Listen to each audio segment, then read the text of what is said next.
বাবু বললেন সমস্তটাই।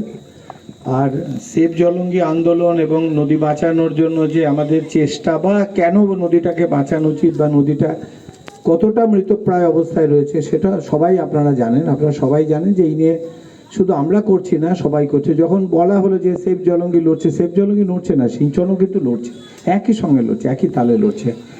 আমি শুধু একটা প্রেক্ষিতটাকে আজকের আমরা বলবো যে এই যে ভাবনাটা যে আমাদের সামনে জগদ্ধাত্রী পুজোতে কৃষ্ণনগর সেজে ওঠে, অনেক কিছু নতুন নতুন মানুষ তার নিজস্ব ভাবনা করে, নতুন নতুন আইডিয়া করে, কেউ তার মঞ্চ সাজায়, কেউ হয়তো নিজেদের বন্ধুদের মধ্যে নতুন কোনো প্ল্যান করে, পুজোর সময় একটা আলাদা করে কিছু করব, ফেস্টিভ মুডে থাকবো।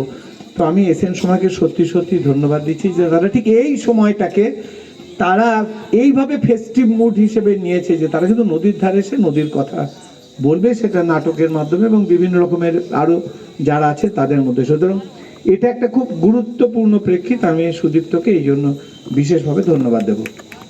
দ্বিতীয়ত হচ্ছে নাটকটা শুধু ও নদীর নাটক বলে কথা না। আমরা আমাদের যে সেভ জলঙ্গি আন্দোলন, আমাদের সেভ জলঙ্গি আন্দোলনের বিভিন্ন রাস্তায়, বিভিন্ন পথে বিভিন্ন মানুষ বিভিন্নভাবে যোগ দিয়েছেন। তাতে নাট্যকর্মী হিসেবে সুশান্তবাবু এবং তার যে যারা আছেন দল, যারা আছেন সদস্যা যারা আছেন, তারা কিন্তু প্রথম এগিয়ে এসেছিলেন যে একটা নাটক নিয়ে কিন্তু সেভ জলঙ্গির পাশে দাঁড়ায়। সুতরাং ও নদীর এটা শুধু একটা নাটক নয়, কিন্তু ওটা একটা ভীষণ বড় আন্দোলনের একটা নাট্য প্রেক্ষিত। সুতরাং সেটা ভুলে গেলে চলবে না। তৃতীয়ত হচ্ছে যে এই যে এই নাটকটা যে পরিমাণে হয়েছে, মানুষের আগ্রহে, মানুষের উৎসাহে, মানুষের এতে, তাতে আমার মনে হয় আমাদের এই সিঞ্চনের বেশ কয়েকটা নাটক আছে যেটা বোধহয় 100 রজনী পার করেছে। আমার মনে হয় ও নদীরও আর বেশি দেরি নেই যে সেও বোধহয় 100 রজনী পার করবে।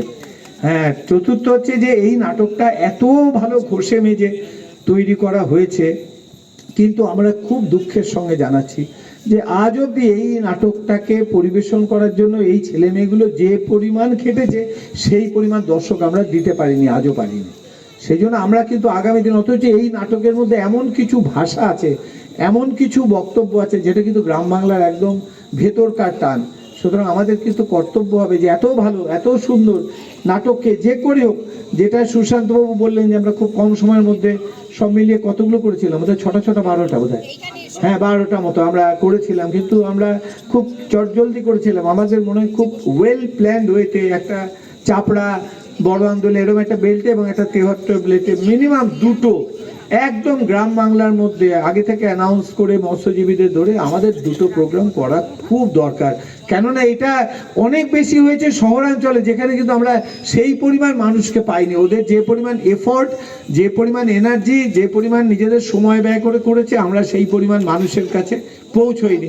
এটা কিন্তু সেভ জলঙ্গি দায়িত্ব নিচ্ছে যে এইটা প্রথম যে নাটক, যেটা আমাদের একটা লড়াইয়ের নাটক, যে আমাদেরকে একটা রসদ জুগিয়েছে নাটক, যে নাটকটা এরা ক্রমাগত করে চলেছে এবং নতুন নতুন তার মধ্যে চিন্তা ভাবনা এবং সেটার মধ্যে অনেক ঘষা মাজা হয়েছে। এই নাটকটা আমরা যে করি হোক অন্তত দুটো বড়োভাবে, বড় প্ল্যাটফর্মে, বিশেষ করে গ্রাম বাংলায় করার জন্য সেভ জলঙ্গি ভবিষ্যতে সিঞ্চনের সাথে কাজ করবে। আর আরেকবার সুদীপ্তকে ধন্যবাদ দিই যে সত্যি সত্যি পুজোর আগে লোককে আরও কত রকমের মজার জিনিস করা যেতে পারতো, কিন্তু সেটা না করে ও একদম সবাইকে নিয়ে এসে ঘাটের ধারে ফেলেছে। আর সত্যি সত্যি সমস্ত জায়গায় আমরা রাস্তায় এতে ঘাটের কথা, জলের কথা বলেছি, কিন্তু ঘাটের পাশে দাঁড়িয়ে ঘাটের কথা, আমরা ঘাটের মধ্যে একটাই অনুষ্ঠান করতে পেরেছিলাম সেই অর্থে, যদিও ছোটোখাটো অনেক অনুষ্ঠান, আমরা ব্লাড ডোনেশন ক্যাম্প করেছিলাম ঘাটের একদম মাঝখানে, যেটাও কিন্তু নতুন। হয়তো সুন্দরবনে ভাসমান লঞ্চে থাকলেও এইভাবে নদীবক্ষে কিন্তু কোনোদিন ব্লাড ডোনেশন ক্যাম্প হয়নি, আমরা করতে পেরেছি যে ওইখানেই করব।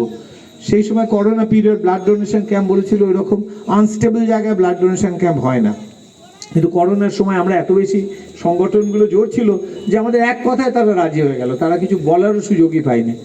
তো আমরাও চাইছি যে মানুষ সজাগ হোক, আগামী দিনে বারোয়ারিগুলো সজাগ হোক, যেটা নিয়ে সুদীপ্তর ভাবনার মধ্যে রয়েছে, সেভ জলঙ্গির ভাবনাতেও রয়েছে। ক্রমশ যেন এই বার্তাটা ছড়িয়ে পড়ুক, নদী বেঁচে উঠুক, এটা হচ্ছে শেষ কথা। অনেক ধন্যবাদ ডাক্তার যতন রায়চৌধুরী, সুশান্ত হালদার, আপনাদের